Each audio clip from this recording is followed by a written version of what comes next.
Boa noite, vamos começar mais uma aula de número 149 da nossa série Gênesis Bereshit. Já estamos na última paraxá, no capítulo 48. Faltam 3 capítulos. Vamos ver se a gente consegue terminar o capítulo 48, será? Vamos lá. A gente começou a aula passada, né, o início. Vamos ler só o que a gente viu a aula passada. Vai Harei Dvarim Ha'el, ou seja, termina a paraxá passada falando que fala todo o plano econômico de Yosef que a família Vayeshev, né, ficaram no Egito, em vez de só Lagura, de ficar como estrangeiros. E começa 48, vai Harei Devarim Ha'el. Eles foram depois desses acontecimentos, vai Omer Yosef, né, Avir Rolê, falando para Yosef. Desculpa, estou no lugar errado, a gente não está no capítulo 48, no capítulo 47, no início da paraxá, isso. 47 e 28, desculpa. Vai Yaakov Beretz Mitzrayim.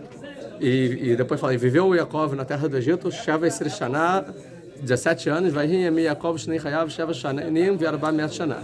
E foram os anos de Yaakov, 147. Capítulo 47, versículo 28. E a gente viu, já falou disso, eu não vou voltar. Interessante, alguma coisa que eu não falei, ela passada, que sempre tá vai rir nessa praxá, né? Vai rir, a gente sabe que quando tem a palavra vai rir é porque é algo ruim, não está falando de alguma coisa boa. Quando é verraiá, é alguma coisa boa, feliz. Vai é alguma coisa ruim, tem um sofrimento aqui. Óbvio que está falando da morte do Yaakov e também que ele está 17 anos no exílio, no Egito, é ruim. E também que ele morreu com 147 anos e não chegou na idade dos pais, ou seja, nos 180 anos, como faleceu Yitzhak. Também é alguma coisa ruim. Vamos continuar. Desculpa, essa regra ela é só semântica ou tem a ver com o passado é triste, o futuro é bom? O vai rir, né? E o ver raiá, eu já falei isso em alguma aula, né? Vamos lá. Raiá é passado, certo? Sim, mas é o Raiá. contrário. Yehi é futuro, certo? Agora, com a regra gramatical que só existe no hebraico, pelo que eu sei, que se tiver o vav, ou seja, o vav na frente não é o vav de conexão, como a palavra e, né? Troca o tempo verbal. Então, passado vira futuro e o futuro vira passado. Né? Então, vai rir, que seria futuro, vai rir vira passado, e foi. E ver raiá e será. É futuro, certo? Mas pode ser raiá também. Mas sempre que eu uso vai rir, é algo negativo, assim, está na Guimará. Talvez tenha um vai rir que não é negativo. Não vamos entrar nisso, por exemplo, nós na Guimará, vai rir em Megillah, né? Vai rir e meia Hasverosh, o Hasverosh. Então, essa Megillah está falando e foi o dia de Hasverosh, ou seja, vai vir um decreto ruim para os judeus, vai vir alguma coisa ruim, né? Mas a questão gramatical é isso, sempre quando alguma coisa, o futuro é a esperança, né? O futuro. O passado é a história, é a coisa que acabou. Então, quando você transforma alguma coisa que é futuro e você volta para o passado, ou seja, transforma o futuro em passado, é algo ruim. Então, vai rir é algo ruim. Porque, tipo, em vez de falar do futuro, tá voltando pro passado. Seria, acho que aí falar isso é o David Veuda. Mas vamos lá. Vai escrever Yemei Israel Amut. Então, a gente falou, e viveu Yaakov, e agora se aproximaram os dias de Israel de morrer. A gente fez isso. Ué, aqui está Yaakov, agora Israel. Falou que Yaakov acabou de falar de acordo com o Rashi que Yaakov morreu, e logo depois se aproximou os dias de Israel de morrer. Ou seja, morreu ou não morreu, né? E que a gente falou na aula passada. Você falou que às vezes a pessoa está doente e não quer dizer que ela adoeceu.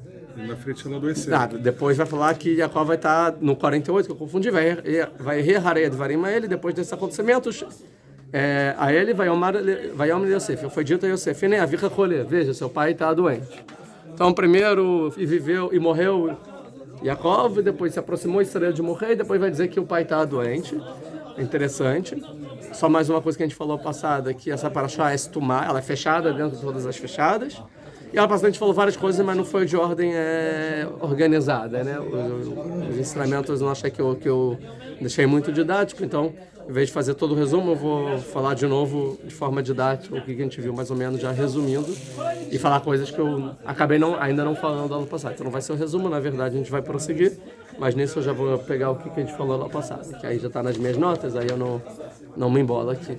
Né? A gente falou, então, a primeira pergunta é por que está escrito Vayeshev e ficaram lá residentes e não de forma provisória, certo? E a segunda pergunta é porque está escrito que morreu Yaakov e depois se aproximou Israel de morrer. De morrer, né? Então essas são as duas perguntas. E 3, por que está Yaakov e agora Israel? É uma terceira pergunta. Então a gente sabe que Yaakov é o nome do nosso patriarca quando está falando do exílio, e Israel quando a gente está falando da Geulah, da salvação, quando vai para Israel, quando está tudo bom. Né? A gente viu isso tudo. Mas a pergunta então é por que se o versículo está falando vai errir Yaakov e viveu Yaakov na terra do Egito 17 anos, a gente sabe, não é viveu Yaakov 17 anos, e sobreviveu Yaakov na terra do Egito 17 anos, porque a gente sabe que quando Yaakov está no exílio, ele não está vivendo. Vivendo é quando está completo, quando ele tem o nome de Israel, quando está em Israel, com os filhos, com pais. Aí viveu de forma completa. Então, como a Torá vem abrir para achar e viveu Yaakov no Egito, tipo, tinha que ser ao contrário. E mais ou menos viveu e sobreviveu, né? Não, mas e viveu, a gente viu que viveu a conclusão de que ele morreu. Sim, isso é o Rashi, mas a gente viu que o Pshat não é. E aí viveu, ou seja, ele viveu bem. Os 17 anos ele viveu bem.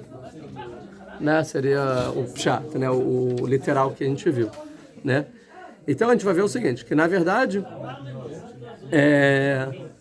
o Yaakov, porque aqui está dizendo e viveu ou e morreu Yaakov, lá está escrito e se aproximaram os dias de Israel de morrer, é na verdade que no primeiro versículo está dizendo que Yaakov morreu, a pessoa, né? A pessoa Yaakov morreu.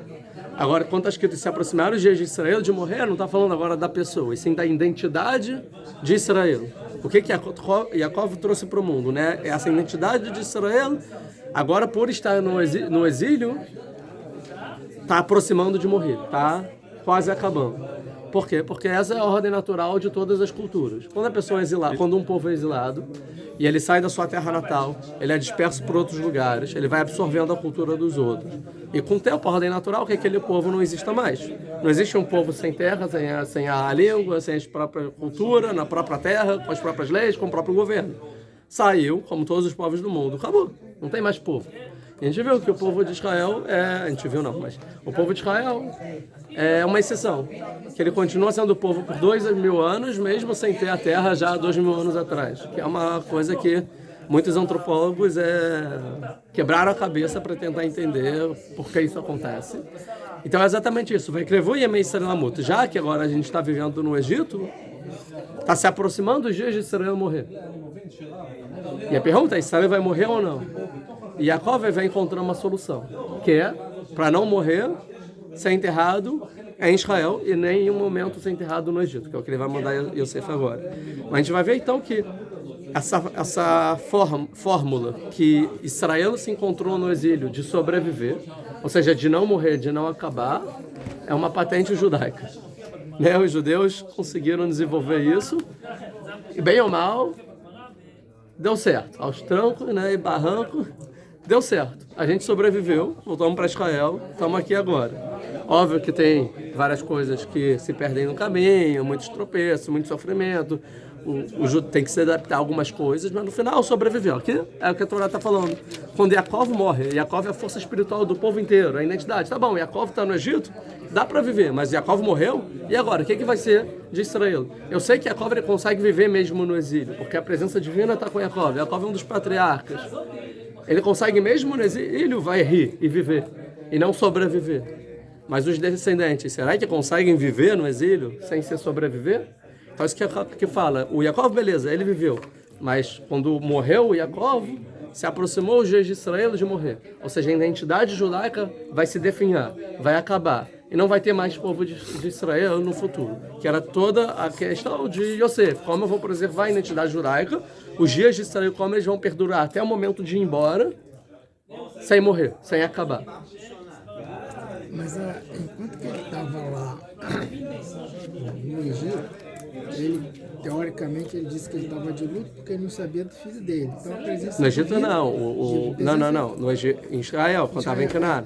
Então, mas a presença divina não estava. Aí quando ele encontrou Yosef, foi para o Egito, ele voltou com a presença divina. Isso é o que a gente viu na outra aula. Então, os dias de Israel estão se aproximando de morrer. E agora? O que vai ser do povo, né? Vai criar livro no Yosef. Então, o Yaakov vai chamar o seu filho, o Yosef, porque é o seu filho, e 2, porque ele é aquele que é o Yosef, ou seja, a pessoa que tem a possibilidade de fazer alguma coisa de forma governamental para a identidade judaica não acabar, e vai Shavayom vai falar para ele, na matzat echem beinecha, se encontrei graça aos seus olhos, sim na yadecha tachaterechi, bote, vamos fazer um tipo de promessa, né? Bote a sua mão debaixo da minha perna, viacete madichácia de vemete, faça para mim bondade e verdade, anati kreveni me mitrai, não me enterre no Egito. Aonde vai me enterrar? Veshahavti e mavotai. Eu tenho que deitar com os meus antepassados, com meu pai e com meu avô. Avraham Yitzhak. Você tem que me levar daqui para lá. Quando eu morrer, nem um segundo. Não, depois quando a gente for, a gente leva junto. Não. Você vai organizar tudo, que você vai me levar daqui para Israel. Todo mundo vai ver isso, né? E eu vou ser enterrado no túmulo dos meus antepassados. Porque quando a pessoa é enterrada, mostra onde é a identidade daquela pessoa, né? Então ele é enterrado com meus antepassados, ou seja, com Avraham, essa é a identidade de Am Israel, esses são os avós. Então isso tem que ficar de símbolo para as pessoas que vão estar no Egito. Vai Omar, Kamai, Anohi Sekidvarecha. E você fala, eu vou fazer de acordo com as suas palavras. Fala. As duas identidades não coexistem, não é? Qual? Yaakov e Israel? Não sei te responder, talvez. Você está na Galuta, está em Israel. Sim, no mesmo momento, no mesmo segundo, não. Vamos dizer, não. Ou o povo ou outro. Sim. Tá, porque também usa o Yaakov como quando está sofrido, mesmo Israel está sofrido e tal. Sim, mas é isso que eu tô falando. A gente vai ver, por exemplo, toda vez que ele encontra Yosef, vira Israel, porque agora ele está feliz, né? Dá uma esperança. É isso que eu estou falando, ele não tem os dois lados, ou ele é um ou ele é outro. Ou Yaakov ou Israel, sim. Talvez isso é como é que se fala isso? A negação dos rabinos que estavam na Galut contra o sionismo, porque a partir do momento que agora a identidade do povo judeu é Israel, Yaakov agora não existe. Isso, não tem, isso, exatamente. A gente falou um pouco da aula passada. Falou isso? Não, mas em outras palavras. Mas é exatamente isso. A forma de sobreviver no exílio é a forma de sobreviver, e não a forma de viver em Israel. É uma sobrevivência, quando a pessoa está acostumada. É que a gente vai ver daqui a pouco.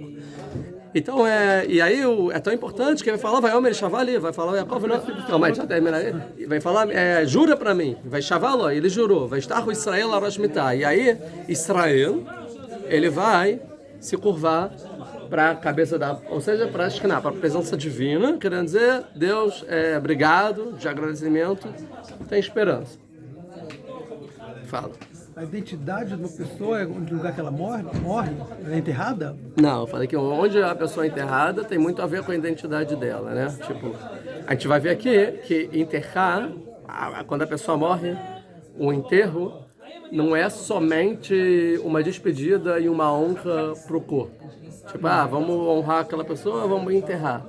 Mas quando os antepassados eles são enterrados já na Merata Marpelá, Hebron, Israel, junto com aqui no caso Yitzhak e Avraham, né, com os antepassados, vem mostrar, eu faço parte desse solo, né, eu faço parte dessa terra.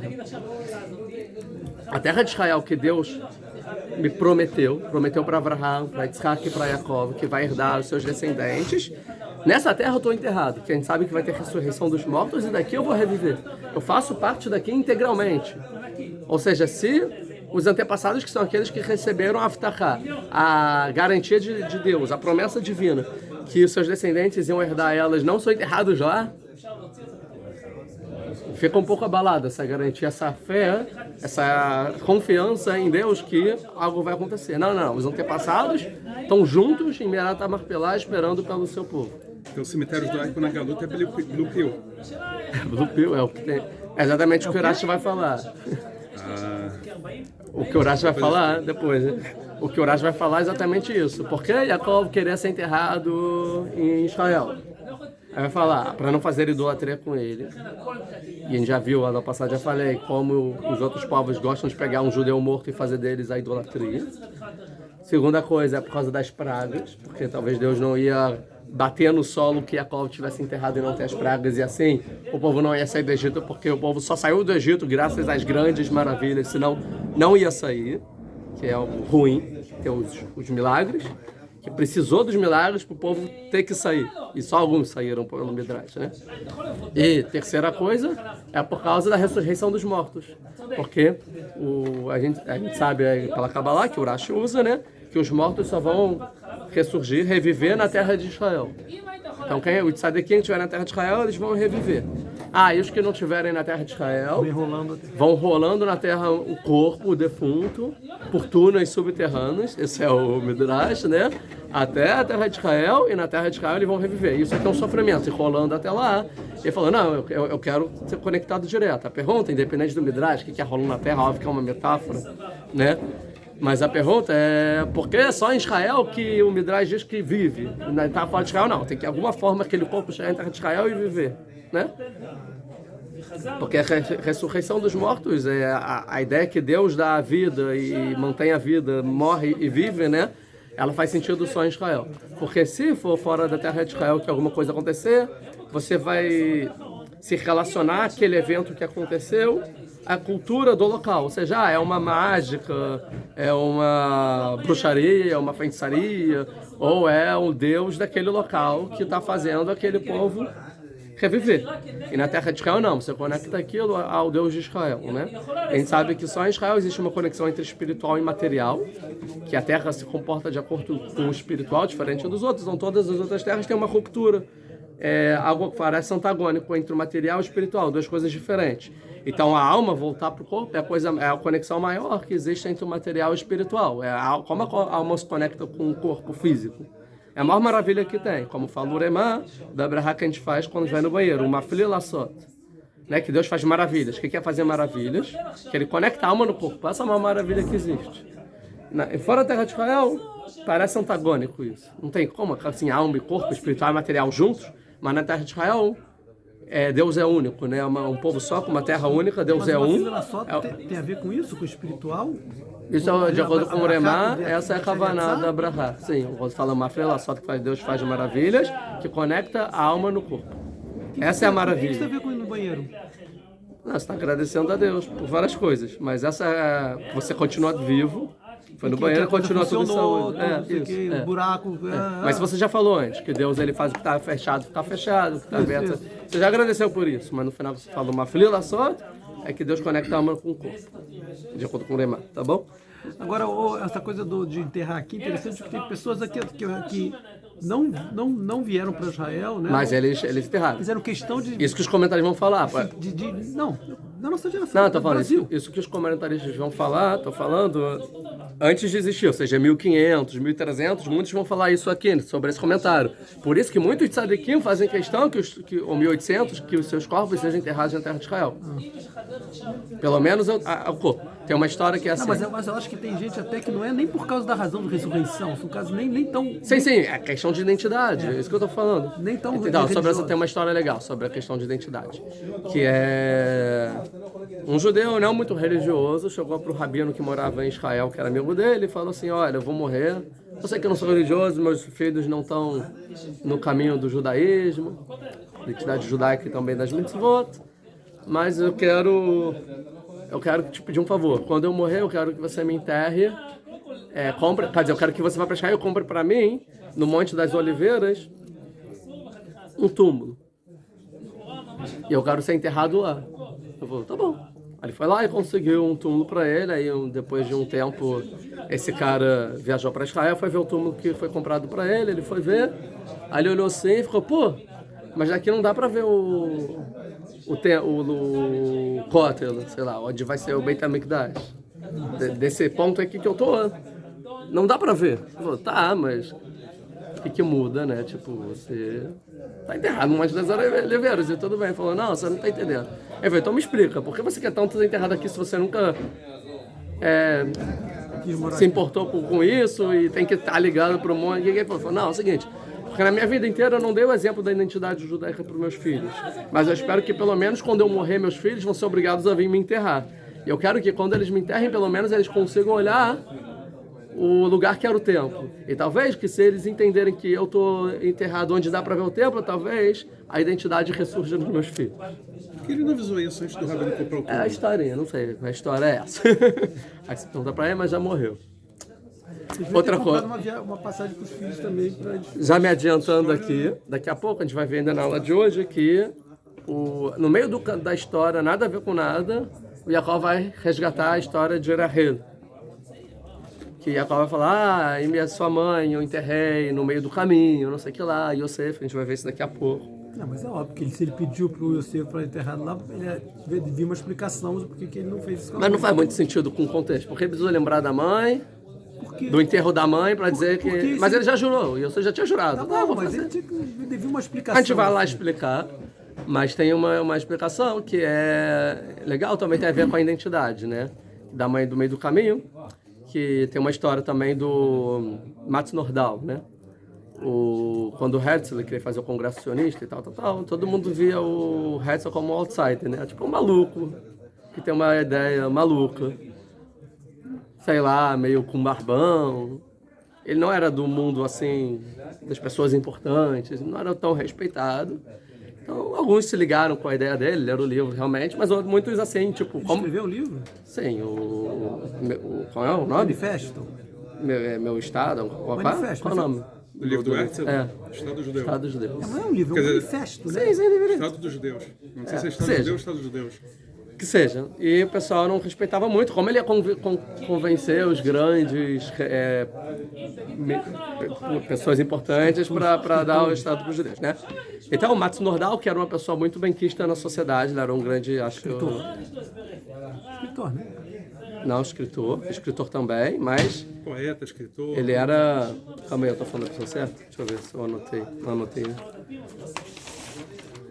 O Mats Nordau, que é o líder do Congresso Sionista depois da morte do Herzl, não é? Eu tô confundindo. Não sei. Pô. É isso mesmo. Mas eu não sei, não anotei. Mas que seja, se eu lembrar, estou confundindo, mas... Que seja. Ele acha que era farmacêutico, ele era muito importante. Farmacêutico, ele era muito importante na Alemanha, tipo, ele era muito bem visto por todo mundo, era um dos grandes cientistas e tal. E o apoio do Mats Nordau era fundamental. O que era escritor era o Eliezer, né? Eliezer Ah, também é. Quando ele consegue, quando o Mats Nordau consegue o apoio quando o Herzl consegue o apoio do Mats Nordau, ele vira o vice-presidente do Congresso Sionista, dá muita força para o Congresso Sionista, e graças a isso conseguem fazer o que conseguem. Mas o Mats Nordau não era sionista, ele era contrário e assimilado e não queria saber, né? E eu acho que a história, pode ser que eu esteja errando detalhes, mas a história é que o Herzl vai falar com ele, fala, tipo, não, tipo, nada a ver comigo, maluquice, não. Até que um dia ele estava passando por uma escola religiosa judaica e sai uma menininha, de pequenininha, da escola. E ele está na rua, chega para a menina e fala assim, o que você estudou hoje? Qual foi o assunto que você aprendeu? Um Heider, né? A escola judaica religiosa. Ela falou, a gente aprendeu de Rachel Imenu, da nossa matriarca Rachel. Falou, o que vocês aprenderam? A gente aprendeu que ela foi enterrada no meio do caminho, para que quando os judeus voltassem do exílio, ela ia estar no caminho chorando, que ela sempre reza pela gente, que um dia a gente vai voltar e vai passar por ela. E aí Deus já fazia a reza dela, né? O Midrash famoso. E aí, quando ele falou isso, ele falou, uau! Então, um povo que não esquece a sua origem, ou seja, que até hoje as crianças pequenas aprendem que a matriarca do povo está chorando por eles porque um dia vai voltar, então realmente talvez tenha uma grande esperança que a gente realmente vai conseguir voltar. Aí ele resolve entrar no Congresso Sionista. E virou sionista. Vai pesquisar e virou sionista. Eu sei, é muito esquisito que essa história é muito parecida do Napoleão, cara. Não, Napoleão é É diferente. muito parecido. Não, um povo que Mas chora... Napoleão, não... mas quem disse que tá certo? Não, mas não é muito mais. Mas Napoleão foi falado. foi Tiabeava um que povo chora. que chora, com certeza vai conseguir voltar. Também tem isso, né? Mas é mais ou menos, pode ser que as falas eu tô confundindo um pouco, vai ter que. Mas é essa história. Que seja. Então, a gente viu isso. Agora a pergunta. Então, a gente falou isso. Então a questão é essa. Tá bom, Yaakov consegue se garantir, mas e a descendência? A descendência consegue se garantir? E não. A gente viu que logo que a descendência chega, começa a Vayeshev, agora quer ficar no Egito e tudo mais. E aí aqui o Rashi fala, né, que, sobre a morte do Yaakov, que fala que é quando Yaakov morreu. Aqui voltando. O Rashi vai falar, que me chama aqui, não antes. Quando fala vai rir Yaakov, não é isso? Ele fala, porque essa paraxá estumá, ela é fechada, né? Trancada, oculta. Ele ficha que vem shiftar, porque já que morreu Yaakov, vindo, nistemou e nechem velebaixo de Israel. Se ocultou, se fechou também os olhos e o coração de Israel. Por causa do sofrimento da Sheibu, do exílio, da escravidão, né? Veitrilo lavdam, começou a escravidão, mais ou menos, de fato, né? Então, o Rashi fala isso, o que tem a ver? Exatamente isso. Morrendo Yaakov, acaba um pouco, fecha os olhos à esperança de Israel e tudo mais. E daqui se acaba a esperança, começa o exílio de fato, começa a escravidão. Ou seja, vai crevu Israel amut. Israel começa a morrer. Por isso que Yaakov é muito importante essa ideia de onde eu vou ser enterrado. Yosef tem que me enterrar em Israel. Tá? Então a pergunta é, Yaakov se garante, mas os descendentes, será que eles se garantem? Tá? E agora a gente vai falar sobre por que a Parashá ela é estumá ou ptuchá, porque a Parashá aqui é fechada dentre todas as fechadas, né? Então aqui tem um conceito interessante do Rav Manitou, que qual é a diferença, a gente estava discutindo até essa semana sobre isso, qual é a diferença de que faz para o texto a Parashá ser fechada ou aberta? A gente viu a questão gráfica, beleza, como diferença, mas o que muda para o entendimento do texto, né? Então o Rav Eliezer Ashkenaz, ele vai falar o seguinte, que sempre que a Parashá é estumá, sempre que a Parashá é estumá, fechada, quer dizer que o assunto está oculto. Ou seja, o literal está oculto. Não é exatamente o que você lê literalmente os versículos da Parashá fechada. Diferente das Parashot abertas, está niglé, está revelado. Ou seja, o que está literal é literal mesmo, é totalmente literal. Ou seja, a gente pode entender os versículos ou de forma literal ou por remes, por forma de alusão, né? Aqui é uma alusão a algum outro assunto. Então ele fala assim, quando a Parashá ela é ptuchá, ela é aberta, ela está revelada, quer dizer que ela é literal. E o remes é o que faz alusão àquela literalidade. Aí você pode fazer alusões e extrapolar o texto. Quando a Parashá se tomar fechada, é o contrário. O que está aludido é o que aconteceu de verdade, é o literal. E o que está literal, na verdade, é o remes. O remes é o literal. Isso é o que o Rav Manitou explica. Quando é fechado, o remes é o literal. É o literal. Ou seja, o que aconteceu de verdade, o que a Torá quer dizer de verdade, é a alusão que aquele texto faz. E o que está escrito, na verdade, é a alusão do que realmente aconteceu de verdade. O que ele vem dizer é o seguinte, então, porque o capítulo 40, esses versículos são muito parecidos com o capítulo que a gente vai ver, 48, daqui a pouco, e o 48 é uma Parashá aberta, e aqui o 47, o final do 47 é a Parashá fechada, e vão dizer mais ou menos os mesmos eventos, só que o 47 vai falar de uma forma só em 4 versículos, e o 48 de forma de 22 versículos. Um segundo, só fechar esse entendimento. Quer dizer o seguinte, que na verdade é o mesmo assunto. O que foi falado de forma oculta, que está acontecendo nesses 4 versículos, na prática ela aconteceu, o que vai contar no próximo no próximo capítulo. Você falou na aula passada que define a praça fechada, é aquele espaço para... Sim, isso de forma gráfica. Sim, Nada mais do que isso. Isso é a forma gráfica, como escrever a Torá, como a gente recebeu de tradição dos nossos... Agora, será que a tradição tem algum sentido para o texto ou não? Eu acho que sim, e esse é o sentido. Então, isso daqui que a gente está falando, que e viveu, e falou para você, está se aproximando, na verdade é tudo alusão, como eu estou explicando. Se aproximou de morrer, a identidade judaica que está morrendo, porque tem que enterrar. Agora, como que a identidade judaica vai se preservar de fato? Vai contar no capítulo 48, que no final é através da bênção de Abraham, de Yaakov, para Efraim e Menashe. Que, né, os dois vão ser a minha conversa antes de morrer com Yosef. Então, como que vai acontecer? Os filhos que nasceram no Egito, que foram criados no Egito, são abençoados por Yaakov, e eles viram Shvatim, tribos, que vão herdar a terra de Israel, quer dizer que tem futuro. Isso é a forma literal revelada do que aconteceu. Agora, a forma Nestar é isso que está falando. Não, na verdade, Israel está morrendo e você tem que me enterrar no Egito, porque a Israel tem que salvar. E o sofrimento aqui, na verdade, é o exílio, né? É o exílio. A gente está em exílio. E graças ao exílio, a Parashá é fechada dentre todas as fechadas. Porque aqui nessa Parashá, de fato, começou o exílio. E Yaakov morreu. Então, por isso que ela é mais fechada de tudo. Na forma elevada, né, que é estumar, oculta, quer dizer o seguinte, aqui, Yaakov morreu, começou de fato o exílio. Por isso que o Urash vai interpretar, fechou o coração de Israel, os olhos de Israel. Por quê? O que acontece com o exílio? O que se fecha quando tem o exílio? A profecia. Ou seja, no exílio não tem profecia.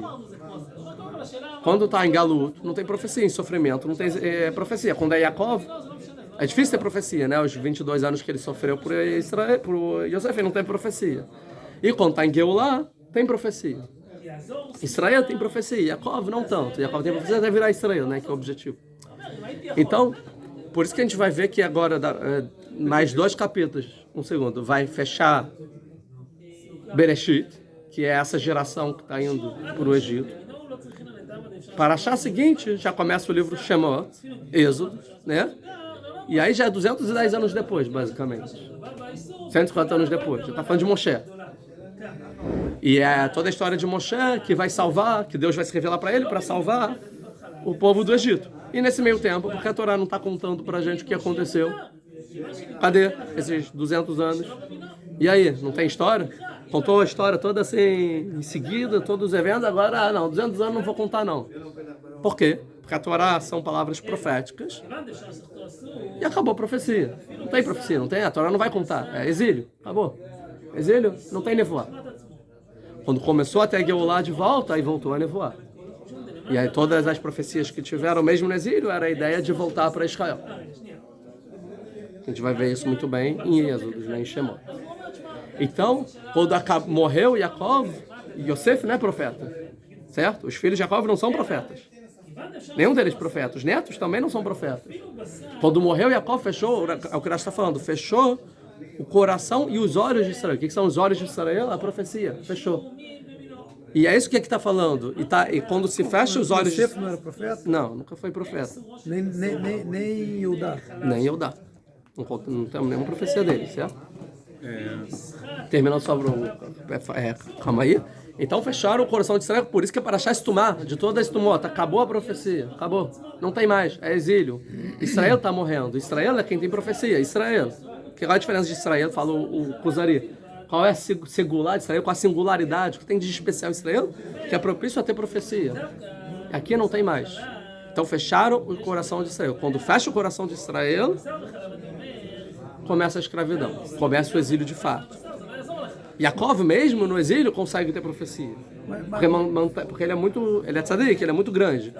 Mas mesmo quando o povo está em Israel, a profecia não foi muito tempo. No segundo tempo não teve profecia. Porque começa já o exílio dentro da terra de Israel, certo? No segundo tempo já começa o exílio? Não, o segundo tempo, Birlau, ele já é Hurban, nem é considerado como Geulah. Desde que o primeiro templo é destruído, acabou. É exílio. O segundo templo é só um percalço no meio, que todo mundo já sabia que ia ser destruído, e só realmente... Durou 420 anos. Eu sei, mas não tem profecia no segundo templo. Pois é. Exatamente. Não tem Ruach HaKodesh, não tem Aron HaKodesh, não tem soberania de Israel, a não ser graças aos Hashmonaim, bem ou mal, 180 anos. Não tem quase nada. É só um sobrevivência, mas fecha. Acabou. Não, mas tinha alguns milagres. Tanto que no segundo templo não está no Tanar, né? Só o início do segundo templo. Mas o segundo templo não está no Tanar, não tem profecia. Acabou. Faz parte do exílio. Sim. Faz parte do exílio. A Geulah só vem no terceiro templo. Tá quando bom, construiu o início de com Mashiach. Ezra e Neemiah. Então, a construção do segundo templo tem profecia. Tem profecia porque são os últimos profetas que ainda estavam vivos quando teve a destruição do primeiro. E profetizando o segundo, o início. Sim, querendo dizer, vamos dar quantidade, mas todo mundo sabia que era alguma coisa provisória. Tanto que era muito menor, não tinha profecia, não tinha presença divina. Como assim? O templo não tem presença divina. Era menor no começo. Ou seja, depois ficou maior, inclusive. Foi o tamanho, com Herodes. Se você falar que o Herodes estava governando, já está no exílio muito grande. Que nem era judeu. Então você pode falar que o segundo tempo todo foi exílio? Sim, isso a gente vai discutir quando chegar lá em Ezra e Neemiah. Tá, discussão entre os sábios, mas a princípio todos os sábios, a Guemará vai dizer, não, isso já era exílio. Só quando Moshe aparece na história e vai se encontrar com Arona e tal, e todos os anciões do povo judeu, eles sabiam que Mashiach tinha que vir tirar eles do Egito. Isso era profecia ou isso era Massoret? Isso era Massoret que a gente vai ver. É o último versículo é o que Yaakov está falando para Yosef agora, que fala, também faça assim, ou seja, também fale para enterrar em Israel. A gente vai ver que a última coisa antes de morrer Yosef, ele vai falar a Massoret, que ele recebeu de Yaakov, que a gente vai sair daqui. E Moshe, ele usa essa mesma Massoret e fala, sou eu. O que Yosef está falando, sou eu. E aí continua a história. Tá? A gente vai ver isso. Esse é o último capítulo, é o final de Bereshit. É muito importante isso. Mas fechou os olhos de Israel. Só para frisar, durante o segundo tempo todo, só teve soberania na época dos Macabeus? Durante 180 anos teve soberania. Não é pouco. Não, mais 180 anos. Tiveram soberania, mas eles sempre foram uma colônia. Tinha soberania sobre o território. Mas eles eram uma colônia da Pérsia, para começar. O rei persa que deixou, vocês são colônia minha. Não tem soberania, tem soberania, mas não tem. Eram Não? autônomos, não eram independentes. Eles eram autônomos, pode ser, não sei o nome. Porque se você falar isso, você vai falar para os antisionistas. Cara, aqui também não tem, não é... Não, aqui tem. A gente é soberano da terra. Diferente de lá. Mais do que Bem mais. Muito mais. Não, escuta, até Aqui a gente decide que é nosso governo, a gente faz as nossas leis. Até na época de Davi da Meller, ele fazia considerações geopolíticas. A gente decide as nossas fronteiras, a gente decide as nossas guerras, a gente tem nosso exército, nossas leis, nossos impostos. Nada disso. A gente pegava um imposto e dava para a Pérsia, né? Durante o tempo inteiro. Durante o tempo. Vamos ver, a Pérsia, depois a Grécia, depois Roma. Somente durante a época dos Macabim que teve conseguiram resistir. Se preocupa, porque antisionista não precisa de motivo. Não precisa de motivo para ser tá? Então é diferente. Então, por que a gente entrou nisso? Então aqui acaba a profecia. Fechar os olhos de Israel. E aí se aproximou os dias de Israel Amut, de morrer. Aí a gente tem que fazer alguma coisa. Vamos enterrar em Israel. Esses dias de Israel morrer, ele está falando que Israel é o povo de Israel. É a identidade do povo de Israel. Não, tudo bem, mas a referência é para o povo. Isso. E vamos tentar entender a diferença de um povo com profecia de um povo sem profecia. É o que a gente vai falar na reza, a diferença de Emet e Emuná. Ou o que a gente fala... Leagid baboker chazdecha ve'emunatcha baleilot. Também a gente fala no Terrilim. Qual a diferença de Emet para Emuná? De verdade para confiança. Coragem. Né? A diferença é o seguinte, quando você tem a profecia, o profeta falou, ele está falando, o profeta vivencia aquilo, de fato, e você vive dentre profetas que falam o que Deus está comunicando, você sabe, é emet, você sabe, é tudo revelado, está tudo revelado, você sabe que aquilo é verdade, não é questão de confiar, é o profeta, e é isso, acabou. Você sabe o que o profeta está falando e você está vivenciando, você vivencia a presença divina sobre o templo, sobre o povo de Israel, você vivencia a divindade, vamos dizer assim. Não é questão de confiar, você sente, você vivencia, você está ali, está vivendo naquela... Então, por exemplo, sempre que vinha um profeta e Deus falava com o profeta, beleza, Deus falou, é isso, Abraham, Isaac, Jacob, Deus fez Avtarot, né? Vai ser de vocês. Sim, vai ser meu, tipo... Emet, é verdade. A Emuná é quando não tem mais profecia. Ou seja, quando não tem mais profecia, aquilo que antes o profeta falava, o profeta não fala mais, certo? Deus não consegue mais se comunicar com o povo. Então o que acontece? A gente pega aquilo que os profetas falaram e a gente escreve. Está escrito. E agora a minha forma de se conectar com Deus não é vivenciando, e sim é lendo quem vivenciava. É estudando aquelas palavras de quem vivenciou. É lendo a Torá, que a gente está fazendo agora. Pô, mas aí volta muito no conceito cristão de fé. Calma aí, é lendo a Torá. Não estou falando de fé. Eu estou falando o seguinte, a forma de eu me conectar com Deus é estudando quando Deus se conectava com aqueles que realmente ele se conectava, que são os profetas. Eu estudo as profecias, eu leio as profecias. E assim eu consigo entender o que Deus quer de mim. Agora, a diferença é que quando Deus conecta com o profeta e você vive entre profetas, Deus está falando com você, está vivenciando aquilo. Agora, uma vez que está escrito, você só não consegue mais se conectar através da vivência, sim, só através da razão, do intelecto. Você tem que ler e entender. É morto, é frio, está desconectado, não tem mais a vivência. É só, eu sei que Deus existe, mas eu não vivencio aquilo. Diferente da profecia, eu sei que Deus existe e eu vivencio aquilo. Aí é Emuná. Emuná baleilot. Na noite, Emuná é confiança. Eu confio nas crenças judaicas, eu confio nas palavras dos profetas, eu confio que a profecia é verdadeira, eu confio que Deus apareceu no Har Sinai, eu confio no que está escrito na Torá. Por quê? Porque eu recebi isso de tradição desde as pessoas que vivenciaram aquilo. Essa é a diferença do exílio para Geulah. Geulah, no Matzav ideal, né? Você começa a vivenciar as coisas. Enquanto na Galut, você só confia, é razão. Não tem mais conexão direta com Deus. Não tem um diálogo com Deus. Diferente da Torá, que é um diálogo. A Torá é o diálogo dos profetas com Deus e Deus com os profetas. Não é mais um diálogo. É um estudo frio que você estuda daquele que um dia dialogou. A Torá E aí? fala o Tanar, né? Todo está na isso. Não o Chumash. Principalmente o Chumash e Nevi'im, né? Que são profecias. O Chumash, Pentateuco, e os Nevi'im. O Chumash não são profecias, é o que aconteceu. Não, mas é a profecia de Moshe Rabbeinu que escreveu a profecia que ele teve. É a profecia tanto quanto, só que é a profecia de Moshe. Primeira aula da série. Moshe é a profecia. Moshe é a Não é a profecia. profecia porque ele fala o que aconteceu. Ele e o que tá recebeu por acontecendo. profecia o que aconteceu. Deus falou, escreve isso, escreve. A profecia de Moshe é Uma profecia sobre um passado. Sim, não O importa. profeta realmente fala do... Não, também tem profeta que fala do passado, não importa. Se é passado, se é futuro, Deus falou com Moshe e Moshe escreveu, é a profecia de Moshe. Não importa o que é o texto. O texto É a profecia de Moshe. E nos profetas Deus falou com o profeta escreveu, acabou. Depois, né, foi escrito, que seja. Mas aí então a diferença. Então a diferença é que quando você vivencia, é claro as coisas. Então quando eles vivenciavam na terra de Israel, que Deus se revelou quando eles estavam saindo da terra de Israel, que a gente tem que ficar lá e só durante um tempo, depois tem que voltar para Israel, tá tudo claro. Todo mundo foi lá, lagur, como a gente falou na Gala de Peça. Só ficar lá enquanto tem fome, depois a gente volta. A questão é que quando eles chegam no exílio, de fato, não tem mais profecia, fecharam os olhos de Israel, as coisas que eram claras antes não são mais tão claras. Começa a embaçar. Os olhos começam a fechar, como falou Urashi. As coisas começam a se embaçar. E aí as pessoas não sabem, será mesmo que é só para ficar aqui de forma residente? Porque a vida está ficando boa. Por que a gente não fica aqui? Ah não, mas calma aí, é porque a gente é povo de Israel, a gente tem que... Ele prometeu para os antepassados. Mas prometeu mesmo? Será que vai cumprir? Já foi tanto sofrimento, está tão ruim, nível espiritual, está tão bom aqui, já se organizamos. Será que é isso mesmo?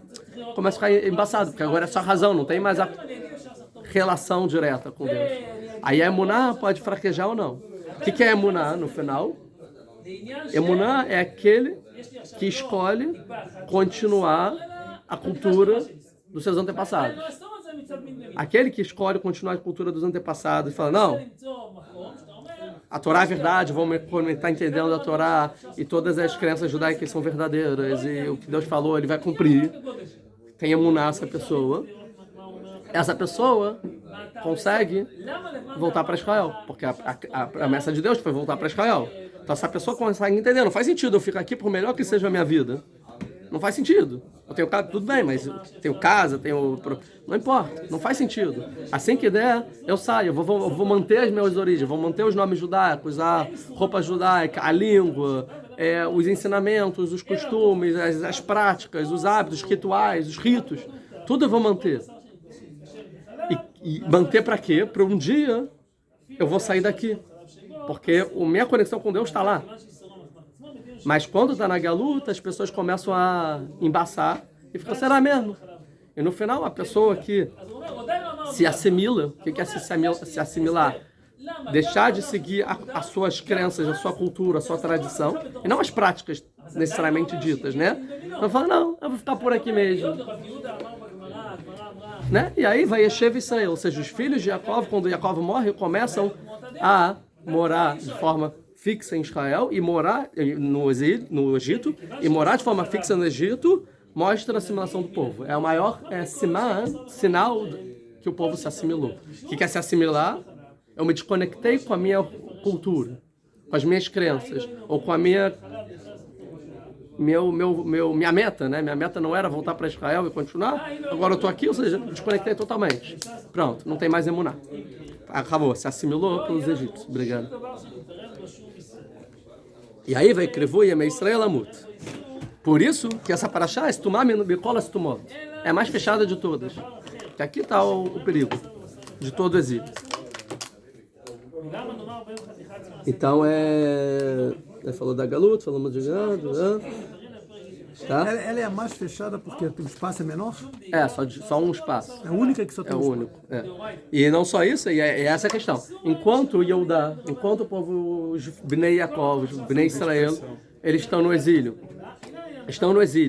Mas eles sabem que o que eles estão vendo revelados, na verdade, não é só aquilo, também tem coisas ocultas que eles não estão vendo, ou seja, existe Deus, existe a presença divina, embora a gente não veja mais, porque não tem mais profecia, e na verdade a gente tem que se conectar com isso e é na terra de Israel, ou seja, enquanto a gente vive no exílio, mas a gente consegue ver, saber, pelo menos, que tem algo além do que a gente vê, tem futuro para Am Israel, para os Yehudim que estão no Egito. Agora, o problema é quando a pessoa esquece que tem coisas ocultas. Né? Fala, não, é só o que está revelado. O que está revelado não tem mais profecia, não existe mais profecia. Então, a presença divina, o objetivo de Am Israel, que tem que voltar para Israel, para quê? O que está revelado aqui, ó, tem meu dinheiro, minha casa, está muito bom. E aí, então, quando a pessoa esquece o que está oculto, por isso que a paraxá também é estumar, quando esquece que está estumar e acha que só o que eu vejo com meus olhos, pronto, aí não tem mais futuro. É igual aquele, a pessoa que está doente, pelo menos saiba que está doente. Aí tem chance de se tratar. Quando a Am Israel não entende que tem algo oculto, que está assimilado, mesmo cumprindo o mitzvot e tal, que na verdade tem que voltar para o lugar de origem que um dia tem que ser o que Deus prometeu e tem as promessas todas, pronto, não tem nem mais chance de salvação. Então, a Am Israel vai morrer, certo? Que é igual a pessoa que fala assim, não, eu tô esperando o Mashiach, né? Aí a pergunta, você está esperando o Mashiach ou o Mashiach que está te esperando, né? Quem está esperando quem? Só fala, estou esperando o Mashiach. Quem tu está esperando o quê, na verdade? Não. Quando o Mashiach vier, conquistar a terra de Israel, construir tudo que tiver que construir, fazer paz com todos os inimigos, fazer uma economia muito boa. Os tempos Não precisar mais trabalhar, acabar as doenças, ou não precisar mais comer, e o mundo for ideal, e todos os problemas que existem na realidade não existirem mais. E os templos irem também para lá. E todas esses negócios irem para lá. E todos os problemas que existem na realidade não existem mais, aí eu vou. Ou seja, quer dizer o seguinte, quando a realidade não for uma realidade, aí quer dizer que o Mashiach chegou, aí eu vou seguir o que Deus me falou. É claro que eu vou seguir, eu sou muito tzadik. Até lá eu tô cumprindo o Shabbat, comendo caché, estudando Torá, né? Ou seja, você está esperando o Mashiach para não fazer nada. Você espera que exista algo utópico aconteça para você não fazer nada. Se você acredita em Mashiach, quer dizer o seguinte, você não espera Mashiach tem que te esperar. Vai lá fazer, que é o cliacar nesse passo que ele vai comentar, né? Que pelo pecado que as pessoas construíram casas fixas, bonitas, no exílio, né? Constrói, quer dizer que eles não vão voltar, quer dizer que quando eles vão rezar na sinagoga para voltar para Israel, eles não rezam mais com todo o coração. Não é mais 100% a reza deles que é voltar para Israel. Pô, dedicaram todo para uma casa, tem uma casa aqui muito bonita, tu acha que eles casam 100%, tem trabalho, tem dinheiro, estão ganhando bem, você acha que eles casam 100% com o coração, que querem voltar para Israel mesmo? Não rezam. Ele fala, então por causa disso que a gente não deve ter voltado. É mesmo. Aí fala assim, ele fala, pergunta o que vai fazer com a Hebraica de São Paulo? Aí ele fala assim, e é por isso então, calma aí. Aí ele fala assim, então é por isso, gente, calma. Ele fala, e é por isso então que a gente não deve ter voltado ainda para Israel, porque as pessoas não rezam com todo o coração. E é por isso que os sofrimentos que atingem a gente no exílio atingem. Porque as pessoas constroem suas casas residentes aqui e não rezam mais com todo o coração, não querem mais. Ou seja, esperam o Mashiach, mas o Mashiach está esperando por eles, né? Essa é a verdade, o Mashiach espera. E é por isso que os tzionim tiveram o mérito, porque eles arriscaram a vida. Os tzionim, mesmo não religiosos, arriscaram a vida. Arriscaram a vida. Eles tiveram fé, tiveram emuná e vínculo com o povo de Israel e fizeram o que está escrito na Torá. Diferente dos religiosos, que não fazem o que está escrito na Torá. Não só isso, arriscaram a vida. O Foucault falou. Arriscaram a vida. Ele está arriscando a vida dele. Sim. E esse é como Deus zomba da gente, né? Das coisas que acontecem. Os não religiosos, que se desconectaram, queriam se assimilar, ir para o cristianismo, laicos, não tinham nenhuma conexão com nada da identidade judaica, esses fizeram o que está escrito na Torá, para fazer. E os religiosos, são muita identidade judaica, a flor da pele, não fizeram o que está escrito na Torá para fazer. Nem todos, né? Porque teve... De forma geral. Mas todos. Teve o Beit Yosef. Teve outro. Não, sim, mas tô falando na época... Cara, mas isso é um... Não, óbvio que tiveram. Vírgula no mundo judaico. Quando eu falo religioso, eu tô falando um povão como tudo. Mainstream. Não é nem o mainstream, é todo mundo, cara. Só tu tomar de novo, Quem definiu a definição, a divisão das parashiot, os nomes da parashiot? Isso a gente tem que pesquisar melhor. Essa, acho que quem fala o Rashba ou o Ibn Ezra, não lembro, é uma tradição desde do Ezra Sofia. Do Ezra Sofia? Essa aqui. Agora todas eu não pesquisei ainda. Ah, essa o que? Dessa parashiot? Dessa paraxá, que é se tomar tipo de uma, é de Ezra Sofia. Mas de qualquer forma, a definição de quais o início e fim dos parashiot é judaica, é diferente. É uma tradição que a gente recebe. Mas agora, da onde surgiu essa tradição e quanto tempo tem essa tradição, eu não sei dizer. Tá? Então vai Shah ou vai Israel. No final, Israel se curva ao Rosh Hamitah. O que é o Rosh Hamitah? Aqui é a presença divina. Eles aprendem que é a presença divina da Mitah Shlema, da morte, da cama completa que Yaakov teve, que são os 12 filhos corretos. Né? Sabe que? Ou seja, querendo dizer que tem esperança, então Yosef ele jura. Não, assim, por isso também que tem que ser Tachat Erechi, que você tem que jurar debaixo da minha coxa, que no caso é o Brit Milá, que o Brit Milá é o pacto de Deus com Israel a respeito da terra de Israel. Que é, se vocês estiverem na terra de Israel, eu serei o Deus de vocês, como está escrito lá em Avraham, né? Então é isso, o pacto é isso, você é Deus de vocês vão para a terra de Israel, esse é o nosso pacto. Então, o Yaakov fala para você, vamos jurar aqui no pacto, no Brit Milá, no pacto que a gente fez com Deus de ir para a terra de Israel, ele vai ser nosso Deus, que você vai me enterrar em Israel, porque esse é o objetivo, que é a única forma da gente sobreviver. Então, no final, Yosef ele vai enterrar em Israel. Mais 5 minutinhos, 48. Vai Acharei Dvarim a ele, e depois disso, desses assuntos, o que é depois desses assuntos? Vai ter uma discussão entre dois comentários se é muito tempo depois ou pouco tempo depois, mas a princípio o literal seria que Yaakov estava já fraco, mas ainda não estava doente, e agora realmente ele ficou doente. Vai Omer ele Yosef, foi dito para Yosef, né, veja, seu pai está doente.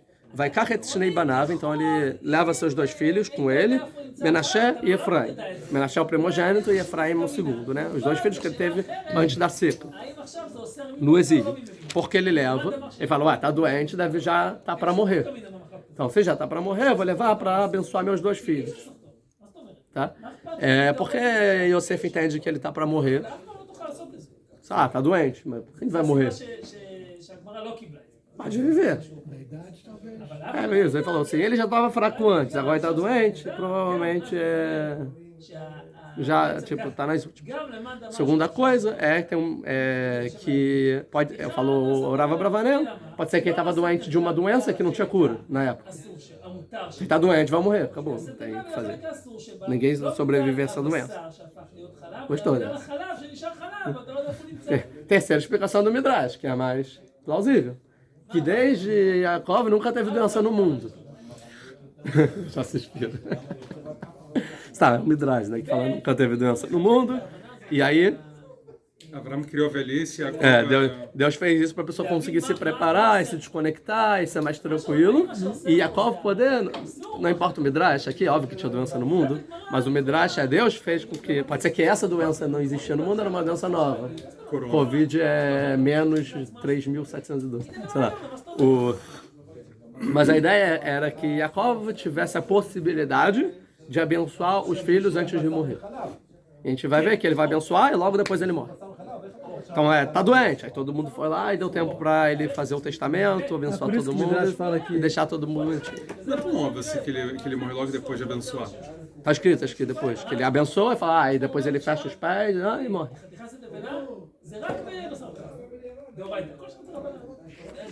Vai, capítulo 49 no final. Vai, Omer ele Yosef, né, então vai, ele pega os 2 filhos. Ele abençoou todo mundo. Mas aqui é só isso que ele abençoou todos os filhos. Calma aí.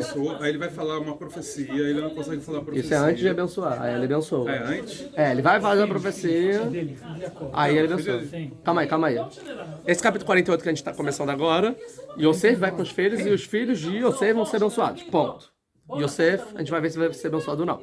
No capítulo 49, Yosef e todos os irmãos vão se reunir e vão ser todos abençoados. Ou criticados, que seja, mas todo mundo vai ter o seu último momento com Yaakov. Aí depois Yaakov vai morrer, tá? E o 50 é as consequências disso. Depois tem um enterro, né? Não sei se 50, mas 50 é o que acontece depois, é o desfecho, tá? Então, agora a gente está falando de Yosef e dos filhos, não de todos os irmãos, né? E foi dito para Yaakov, quem disse para Yaakov, quem disse... Ah, não, para você dizer, vai ele, vai Omer ele Yosef, foi dito para Yosef, ó, seu pai, quem disse para Yosef que o pai está doente? O Midrash vai dizer que é o Efraim, um dos filhos. Por quê? Porque o Efraim ficava junto com Yaakov, ajudando Yaakov, estudando Torá com Yaakov. Enquanto o Menashe ajudava Yosef no governo. Que o Menashe era o tradutor, dos Midrashim, né? Era o cara, ou seja, o cara do trabalho, que fica na lojinha ajudando o pai, né? É o Menashe, ou seja, no governo, é o líder político, que vai ser talvez o próximo rei do Egito. É o Menashe, que está sendo treinado para isso. Só que entende política e tudo mais. Primogênito, exatamente. E o segundo, o Efraim, ficou com Yaakov estudando Torá, com Yaakov, igual o Yosef antes de morrer, ficava lá com Yaakov. Né? O Yosef morre não é o Menashe que entra, é o... Acabou, sim. Podia, né? Vamos ver, então, o Efraim talvez fecundar, ou talvez outra pessoa, não importa. Vai carregar, então ele pega os 2 filhos e vai. Vai Aged-le Yaakov, foi dito para Yaakov, vai Omer, Benchai Yosef ba, veja, seu filho está vindo. Eleja, para você. Itchazek, Israel. Então se fortifica Israel, porque está doente na cama. Itchazek, tenha mais um último vigor, né? Que está vindo Yosef. E agora o Yaakov, de novo, que está... Agora fala a Virra, né? Mas agora de novo é Israel, porque Yosef está chegando. Vira Israel, né? Se fortifica Israel, né? Vai Yeshev Alamitai, e ele senta na cama. Quer dizer, sentar na cama, sentar com o pé para baixo, ou seja, igual eu estou sentado aqui. Ou seja, ele estava deitado na cama, ele senta. E a gente vai ver que ele vai ficar sentado durante toda a brachá e dos filhos também, ou seja, todos sentados. Então está mostrando que mesmo o rolê, Deus deu a última oportunidade, aí vai falar que o tzadikim conseguem ter força mesmo nos últimos momentos de vida, que consegue sentar, falar tudo o que tem que falar de forma lúcida, até morrer. Por que deixou ele sentar? Porque Deus fez isso, deu força para ele, para não dizer assim, não, o que ele estava falando, na verdade, ele já estava doente, influenciado pela doença, já estava a pegar, nem sabia o que estava falando, não vão fazer nada do que ele falou, não. Na verdade, o primogênito vai ser outro, vamos dividir, vamos começar a brigar aqui pelas terras. Não, Deus fez ele ficar forte, direitinho, ou lúcido, para falar, isso, aquilo, para não ter briga depois. Então, por isso, aqui Deus dá esse mérito. Seria o que o Midrash fala. Então, por isso que ele deixou o rolê também para os filhos se aproximarem e terem esse momento para conseguir tudo se endireitar. Mas é interessante que antes de estar doente, ele já teve com Yosef antes para falar o principal. O principal, mais do que as brahot, é me enterra em Israel. Isso já está resolvido. Isso, antes de doente, não tem nem o que questionar aqui. והנה בנך יוסף בא אליך ויתחזק ישראל וישב על המיטה, ele senta na cama. ויאמר יעקב אל יוסף, falou Jacob para Yosef, אלא שעדיין נראה אליי בלוז בארץ כנען ויברך אותי. Deus apareceu para mim e me abençoou. Isso a gente vai ver a aula que vem. Então, isso. Eu só termina uma coisinha, deixa eu ver aqui.